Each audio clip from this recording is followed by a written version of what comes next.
workers are laboring to recover and identify the remains of Jaja Korda, international businessman, maverick in the fields of armaments and aviation, among the richest men in Europe. Asper? Je cherche quelqu'un de confiance. Plusieurs millions, au moins 50.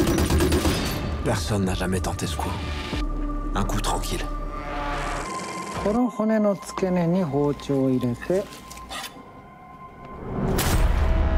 骨盤に沿って切れ目を入れれば Le cinéaste américain Wes Anderson de retour avec The Phoenician Scheme, Ultime braquage avec Reda Kateb, un polar sur le casse du siècle au Danemark, et puis Shime de Kiyoshi Kurosawa, film d'horreur à la sauce japonaise. Voilà pour le programme de ce nouveau numéro 100% cinéma de À l'affiche. Bienvenue à vous. Et Thomas Borez est revenu lui aussi de la Croisette pour nous parler des sorties de la semaine. Bonjour Thomas. Bonjour Natacha. Moi aussi. On commence avec le nouveau film donc de Wes Anderson. Lui aussi tout juste revenu de Cannes puisque son film était présenté en compétition lors de ce 78e festival, mais pas de prix pour The Phoenician Scheme, au casting 5 étoiles pourtant, Benicio del Toro, Tom Hanks ou encore Scarlett Johansson. Voilà, et tout ça se passe dans l'Europe des années 50. On va suivre l'itinéraire en fait d'un industriel aussi flamboyant, énigmatique que paranoïaque. Il s'appelle Anatole Jaja Korda, il est incarné par Benicio del Toro. Et un jour, dans son espèce de maison-palais, il convoque sa fille, qui, elle, sort du couvent, et lui fait part d'un projet un peu fou, soit l'exploitation des ressources naturelles d'une terre antique, la Phénicie. Voilà, débute alors une aventure pour embarquer d'éventuels partenaires dans cette quête un peu folle. Regardez. One thing you'll never know because you can't. The truth. I suppose I'm moved by this absurd performance.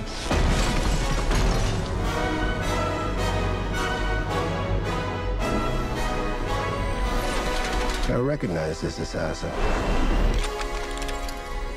Calm down. Suicide panel.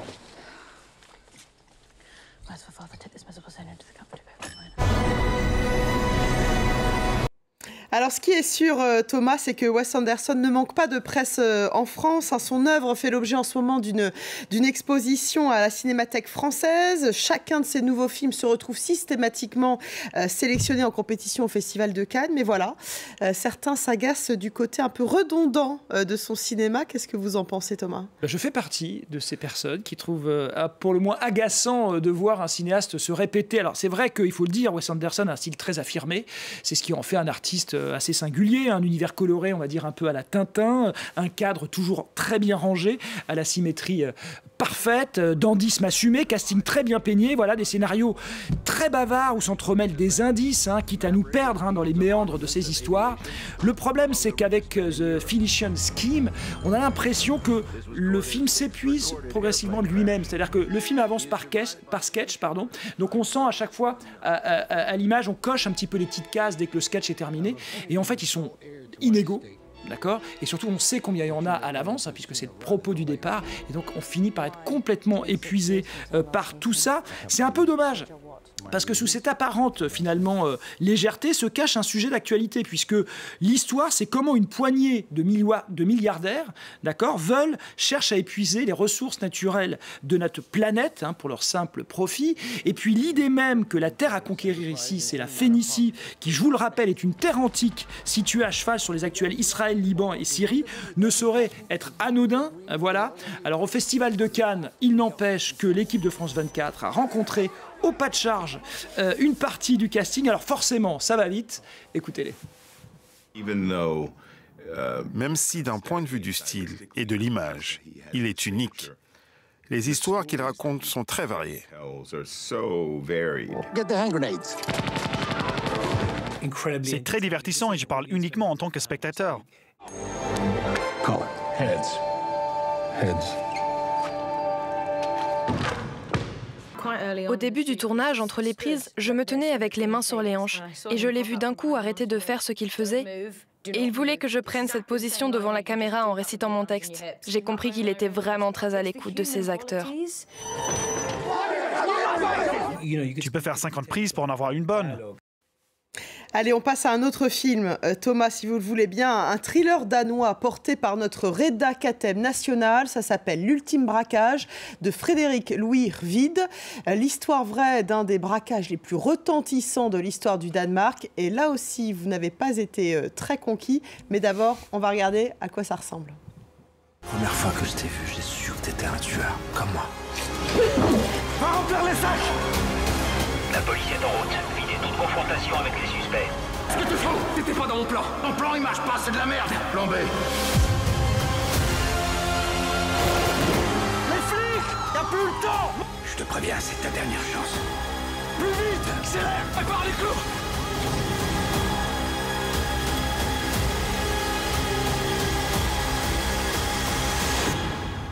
Je te promets que tu le regretteras pas.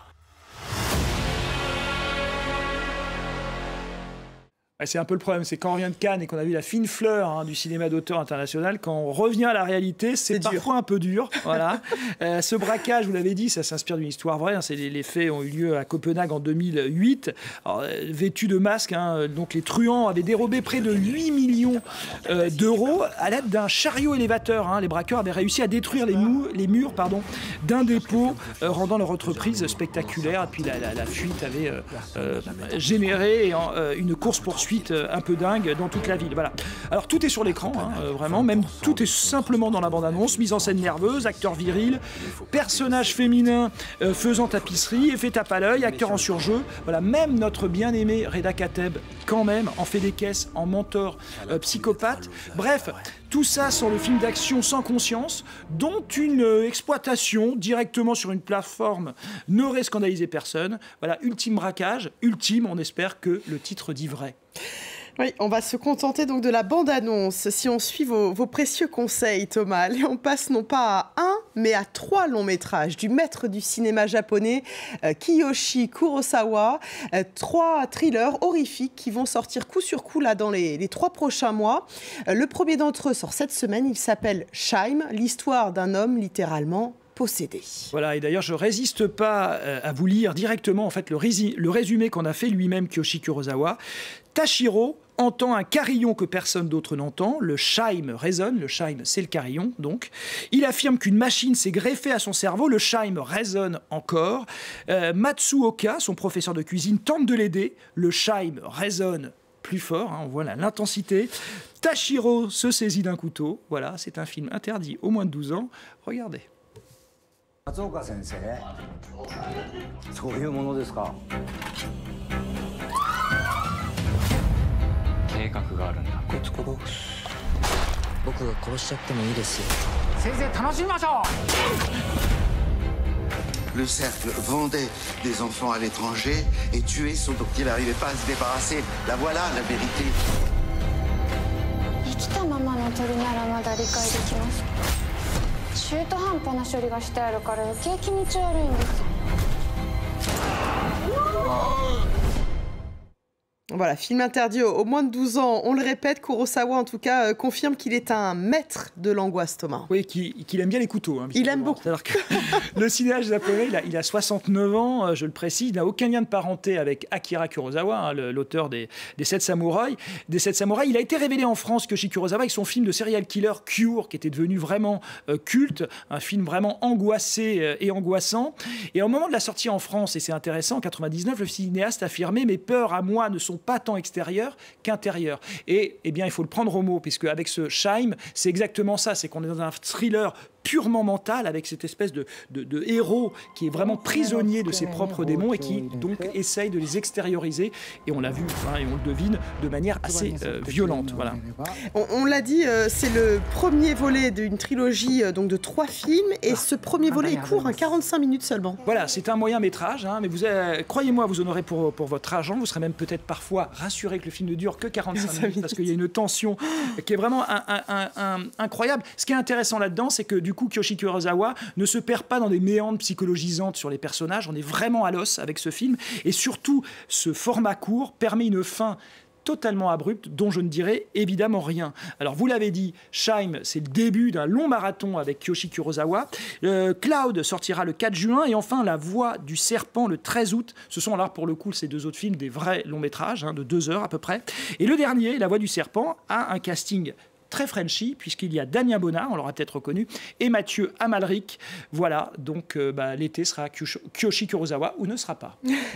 Horrifique en tout cas. Moi, j'ai un peu envie de respirer, prendre de hauteur. Je ne sais pas vous, Thomas, mais je vous propose, pour terminer, de nous envoler un petit peu avec la ressortie en salle, en copie restaurée, d'un documentaire culte, c'est Le Peuple migrateur, de Jacques Perrin. Ouais, Jacques Perrin, en fait, il avait fait signer Le Peuple migrateur suite au succès de Microcosmos quelques années auparavant, qui était absolument dingue. C'est-à-dire qu'avec ses caméras, il avait vraiment filmé les insectes comme vraiment des êtres, des personnages, des protagonistes d'un film de fiction. C'était absolument dingue. Et donc, quelques années après, il fait Le Peuple migrateur. L'idée, on l'a compris, c'est de suivre les différents oiseaux migrateurs dans toute leur migration. C'est absolument magnifique. C'est évidemment planant. 3 ans de tournage, d'accord, un César, près de 3 millions d'entrées, mais aussi des oies cendrées, vous les aurez reconnus, des cigognes blanches, des pélicans, des hirondelles ou encore des condors. Voilà, alors en 2001, au moment de sa sortie, Le Peuple migrateur de Jacques Perrin, qui ont réalisé, il faut citer aussi les 2 autres noms, Jacques Cluzot et Michel Debat, a été un événement cinématographique sans précédent. Donc je vous le disais, on suivait le périple des oiseaux migrateurs et ces images étaient absolument folles. C'était à l'époque où il n'y avait pas encore de drone. Donc vraiment, on est vraiment à hauteur de ces oiseaux. Ils ont utilisé vraiment des engins assez incroyables. Et ils ont eu la bonne idée, en fait, les producteurs, de le ressortir en 4K. Donc c'est la fine fleur de l'image qui permet de retrouver toute la beauté et la profondeur de ces images. Voilà, et c'est vrai que dans notre monde agité, voir ces volatiles planer au-dessus de notre planète, ça fait vraiment du bien. Ouais, ça fait toujours un bien fou de prendre de la hauteur aussi avec vous, Thomas Borez. Merci pour à vous, vos conseils ciné toujours aussi précieux. Merci à vous de votre fidélité. Je vous propose de nous quitter donc dans les airs avec la bande-annonce de ce magnifique Peuple migrateur de Jacques Perrin qui ressort donc en version restaurée. Merci à vous. Je vous dis à très vite sur France 24.